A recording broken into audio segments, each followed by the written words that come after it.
Hey, so what's up YouTube and whoever else is watching this, if people are watching this, I hope. So I just got back from the world premiere of The Hunger Games. It is 12:33 on Tuesday. Premiere was Monday, March 12th. And I'm going to be reviewing the movie and telling you about my experience being at the Hunger Games. So first off, let's start with the review of the actual movie. And since I'm not all like editing savvy, since I've never really done it, I'm gonna be old school and just use a piece of paper. This video is filled with a lot of spoilers, so you have been warned. Normally I would cut and go like spoiler alert, but like I said, I don't edit, so there's a lot to do. So let's get on to review, and most of you guys have already read the book, so it's not too much of a spoiler. So first off, I'm going to start by what my rating of the movie is. On a 1 to 10 scale, I would give the movie, just as a movie, like if it wasn't a book, I give it probably like a 9. It was really, really good. Now, as a book adaptation, I'm going to give it like an 8.5. And that's like in comparison to other book adaptations in the past 10 or 15 years I'm going off of, this is probably the best book adaptation. I mean, yeah, of course they had to change stuff and omit stuff because they can't put everything in and they have to change some stuff. So yeah, there were parts I didn't like, parts I thought they could have done better, parts I thought they could have cut, parts I thought they could have put in more, but overall it was really, really good. And my expectations might have been a little too high, but it was still amazing. So now, on to the actual review of the movie. I'm going to start with things that upset me, or I didn't like, and then get to the good stuff. So, number 1. There was not much Haymitch in the movie, or not as much as there should have been. He didn't come out at all for the reaping. The first time Katniss and Peeta meet him is on the train, going to the Capitol. So no Haymitch falling over drunk in the crowd, which I was sad about because I went to see that. So that made me sad. And by the way, Peeta was saying it, I guess no one has really ever seen Haymitch. Maybe Katniss did because she didn't say anything, but it's like, oh, Haymitch, who's met him? He's just that drunk that stays at his house. And then also, they didn't really show a lot of the mentoring stuff with Haymitch. Like they didn't have any of the conversation about like, you two are gonna work together. They had like a little snippet kind of later about it, and you kind of got the gist that they were supposed to work together, but it wasn't as much as it was in the book. So I thought there could have been a lot more Haymitch and like the mentoring relationship and like how much he and Katniss struggled. It could have been there a lot more. Number 2 was that they made the movie seem like it was like 3 days, like only 5 days or something, when it was like 3 weeks or 2.5 weeks, however long it was a while in there. Like my mom, who had never read the book, said it was like a few days. Number 3 is that they didn't do Peeta's leg getting messed up as they should have done it. They made it seem like it wasn't as serious. Like they didn't even let on that it was blood poisoning. It just looked like a big, painful scar. And then he didn't, or at least they didn't show it, or like even give hints about it, that he lost his leg because she didn't tie a tourniquet or any of that. Like he got bitten, we think. It looked like he did. But yeah, so I didn't like that because that wouldn't have been hard to do. How she got the pin, though, because I heard that, well, I knew it wasn't going to be from Madge because Madge was not in it at all. So while I think it was better than the way I heard it was going to be, where it was like they had it and she just never sold it, which wouldn't have made sense, is she just like picked it up at the Hob that day. Someone was like selling it and she was like, oh, you can have it for free. It was kind of weird. so it wasn't like that sentimental. But next, there were lack of tributes. I mean, like, of course I know this is centered on Peeta and Katniss, but you really didn't see them, like, at all, really. Cato and Rue, like, only ones, like, I think I saw this much of Flock's face, and about this much of Cato, and this much of Glimmer. You get the point. So I thought they could have put them in more, would have been more interesting. They didn't have District 11 send them bread to Katniss, but she did do to them that you saw in the trailer. And they didn't do the meal, like, where they're in the cave and they send them a big meal because, you know, like, conversation into him and as a reward for Katniss doing the star-crossed lover angle. They didn't do that. That was disappointing. They didn't really show them eating either, like how hungry they were and how much they loved the food. Didn't really show that. And I think that was a big thing, like how they never had food and everything. So yeah, there wasn't that much of the cave, honestly. Wasn't that much, and that made me really sad because I love that scene, of course, like everyone does.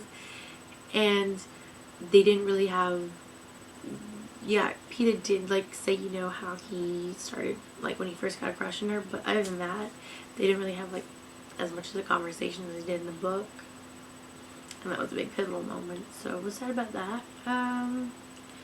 He didn't get the sleeping potion.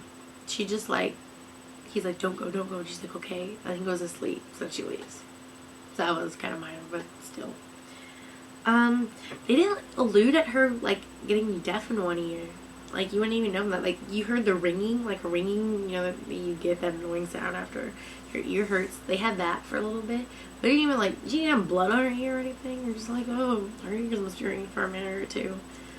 So, there's that. There wasn't that much time with Rue. She really wasn't in it for very long, like, in the arena. Or much else, but especially in the arena. And they didn't really develop their relationship as much as I thought they needed to for it to show, like, you know, why Katniss reacted so strongly to her dying and everything. Yeah, it was like, it seemed like it was a day, less than a day, but they slept, so, but still it seemed like, okay, hi, bye, let's sleep. Okay, now let's go blow up stuff. That was basically it. The tributes, oh yeah, this one was kind of one of the more major ones, I guess, was that during the interview scene, the tributes, they weren't, like, sitting around in a circle like they were like backstage, so you didn't see, like, they didn't, like, go on Katniss's reaction when Peeta did all that, and Peeta's interview was really funny and good. They didn't do all that, like, you know, her getting embarrassed and them showing it, and I like that part, so that made me sad.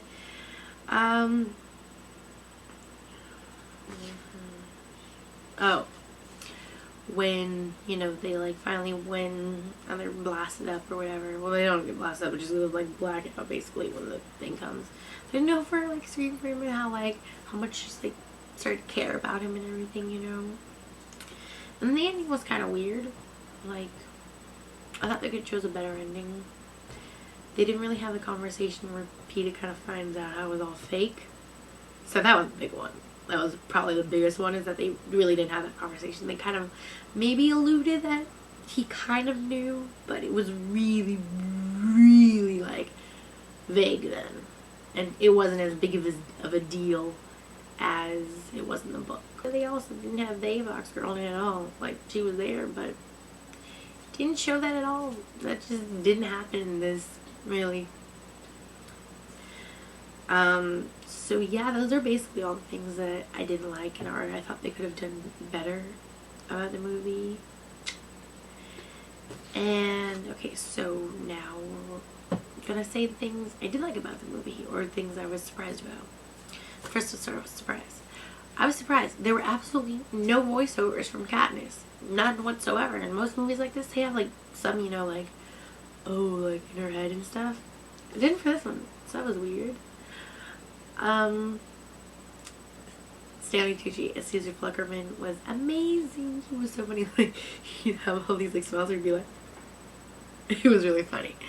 The interviews were really good. They did those well, I thought. The Reaping was really, really good, other than Haymitch not being good, of course. They did it really really good. I loved it. Definitely one of my favorite parts of the movie. So then the cornucopia scene was also really, really amazing. Like, I felt like it could have been better, but because of the PG-13 rating, you know, they had to do it in a certain way or else it'd be rated R. And with this book, they had a PG-13 audience. So for being a PG-13 movie, they did it really, really well. They have like no sound during it. It was just like music, and so I thought it had a much more powerful impact on it, and they cut it really cool. It's really cool. Oh, so the outfits were really cool for the opening ceremony. They weren't exactly what I pictured. It was cool, but they didn't have them like on fire when they were all like standing in the chariots and stuff. So I was like, me.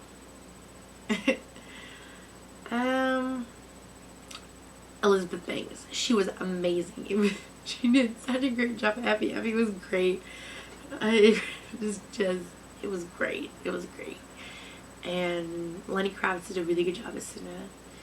He was in it more than like, I feel like Haymitch was, kind of. Let me put it this way. I feel like Cinna was more of seemed like more like impact on Katniss, which I guess he sort of is, but yeah. But he was really, really good. And Woody Harrelson was so funny and was such a good drunk. He was really good. Wes Bentley played Seneca. I don't know how to pronounce his name, sorry. Seneca Crane. He was really good. And oh, I liked how, you know, obviously in the books they can't do this because from Katniss's point of view, is how they like cut back and forth between like the arena and the game makers, like them doing everything, and President Snow and Haymitch and Gale and Prim and the districts watching and the Capitol. I thought that was really cool, and how they did that was really good. One of the favorite parts was like whenever Katniss and Petey kissed, which I think was only like 3 times. they went to Gale watching. It was great. I love that part. Rue's death was really good. They didn't do exactly how it was in the books, but it was really touching, and the song was great, and so that was really good. It was really sad. I didn't cry, but I was close. So also one of my favorite parts was when Clove and Katniss fight. It was really good. This moment was like scary and menacing, and then Thresh comes, and instead of like, you know, bashing her head with a rock, he just like throws her so hard against the cornucopia, and she's like bam, dead. So it was really cool how they did that. I was like, whoa. So that was cool. The interview at the end with Katniss and Peeta was good. They didn't show them like watching the recap and stuff. They didn't show that. Oh, I do have to say this: the cornucopia looked a lot different than I thought it'd be. The symbol was shaped like a horn, and I mean, it kind of was, but I've imagined it like going up higher and being kind of more like this shape, and it not being so wide. It was really, really wide, other than just being tall. It was kind of more like a box. It looked a lot more like a box, to be honest. Like a big silver box that had like weird shapes and dimensions. It looked like a horn. They did Cato's death well. Oh, but they didn't like show how much, like what the mutations really are, which annoyed me. They, you know, because Katniss has a big strong reaction to them, because of course she finds out they're all the tributes, and they show that you just think they're like, oh, these big scary dogs, they're like attacking them. Oh, scary. But there wasn't like a jumper around that part. They didn't really drag out Cato's death. Yeah, that's what they didn't drag out Cato's death. She shot him, basically. like 2 minutes after he fell on the ground. The dog started going at him. So it didn't happen for hours, like how Katniss and Peter are huddling together and they're just hearing him moan and stuff. That didn't happen. So, but that wasn't a big thing. They didn't really do much of the childhood stuff. It was cool how they cut it though, but it was more just like she looked hungry. They didn't show that she was starving. Yeah, they didn't allude to that at all, like how they were like starving and how they were about to die, and then she got signed up for the Hunger Games and got like the Tesserae and stuff. They didn't do that, but they did show like the bread and how like she's like, oh, I'm still on you for the bread or whatever. Like, I fed you. Yeah, I think she said, you fed me, so I'm gonna feed you now, when they're in the cave. Oh, they did the Tracker Jacker scene a bit differently. Not the, like when they actually fall, but before that, because, you know, she's like asleep in the tree at night, or she's about to, and then Rue like calls out to her, and just points to the nest and goes away. Well, this one it's in the daytime, and it's actually Rue who suggests, like, Katniss like cut it down and throw it on the careers. So she's the one who makes that suggestion. Oh, and then while Katniss is like in her hallucinations, Rue put the leaves on her. My guess is this was more because it would have been really hard to shoot her with like huge, like 3 huge lump things on her. So I think they did it for convenience. So yeah, by the time she wakes up, like, it's all better because Rue put the leaves on. And they don't show that. They don't really show, oh yeah, they don't really show Katniss like healing him. Basically she's just like cleaning out the wound. She doesn't like wash his clothes, and he doesn't have the Tracker Jacker like big things either, for the same reason probably. She didn't have a sleeping bag at all. So I was like, she must be really cold because she had a sleeping bag in there. She didn't have a sleeping bag. She would just like tie a rope. Oh yeah, she used a rope that was in the bag instead of a belt. She just used a rope and tied it around her body to keep her untricked. She didn't have a sleeping bag with her, and she did. Oh yeah, they didn't do the thing where like she falls and she's like hanging there while the careers are like down below talking about her. They didn't do that. I was kind of sad because I was like, oh, I like that part. So then they also didn't really show that she was like super dehydrated and she was like on the end. Didn't show that at all. It was just like, oh, okay, she found a pond after like an hour. She's cool. Yeah, so they didn't really show that. I think that's like everything they didn't do and all the things I liked. I liked all of it. Oh, and the score was fantastic. They did not have any songs, at least from my recollection. They didn't have any songs in the movie. It was all score. And the score was beautiful. So they didn't play Safe and Sound till like the second song during the credits, and by that time I was already starting to walk out of the theater. And the acting was superb. Okay, so what Suzanne Collins said about if Josh had green skin or purple skin and wings, and she still would cast him, it is true. He is Peeta. He was so good. So good. Like, you could see his eyes, even though she doesn't realize like how much he loves her and how much he's like, thank you for being here. Just, this is the best thing ever in my life. It was really good. And of course Jennifer Lawrence was amazing because she's so talented. Like I said, Taste Stanley Tucci was really good. The whole cast was phenomenal. Way better than the Twilight cast. So yeah, I think that's about it for my movie review. Now something I can actually remember my experience.